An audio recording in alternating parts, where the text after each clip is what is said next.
আজি আন্তৰ্জাতিক যোগ দিৱস প্ৰথমবাৰৰ বাবে আমি বিটিচিৰ বাস্কা জিলাৰ অন্তৰ্গত হালবাৰীত কেন্দ্ৰীয় যোগ দিৱস পালন কৰোঁ।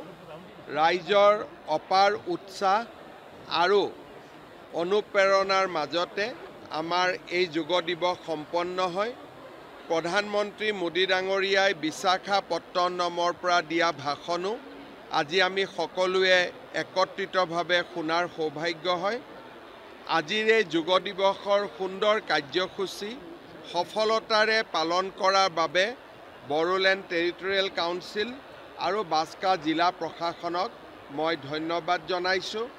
আজিৰ এই আমাৰ অনুষ্ঠানত বিটিচিৰ প্ৰধান প্ৰমোদ বড়ো, মন্ত্ৰী ইউজি ব্ৰহ্ম, ৰূপেশ গোৱালা, জয়ন্ত মল্ল বৰুৱা, বিধায়ক ফণী তালুকদাৰ আৰু কেইবাগৰাকীও বিধায়কে ইয়াতে অংশগ্ৰহণ কৰে। ৰাইজে অংশগ্ৰহণ কৰে, বিভিন্ন সামৰিক অৰ্ধসামৰিক বল, যুৱক যুৱতী সকলোকে মই ধন্যবাদ জনাইছোঁ। হালবাৰীৰ লগতে আজি সমগ্ৰ ৰাজ্যতে আন্তৰ্জাতিক যোগ দিৱস পালন হৈছে। মই পুনৰ এবাৰ ৰাজ্যবাসীক আন্তৰ্জাতিক যোগ দিৱসৰ শুভকামনা জ্ঞাপন কৰিছোঁ। বিশাখাপট্টনম অন্ধ্ৰত এইবাৰ 2 কোটি মানুহে যোৱা 1.5 মাহত যোগৰ লগত নিজক জড়িত কৰিছে।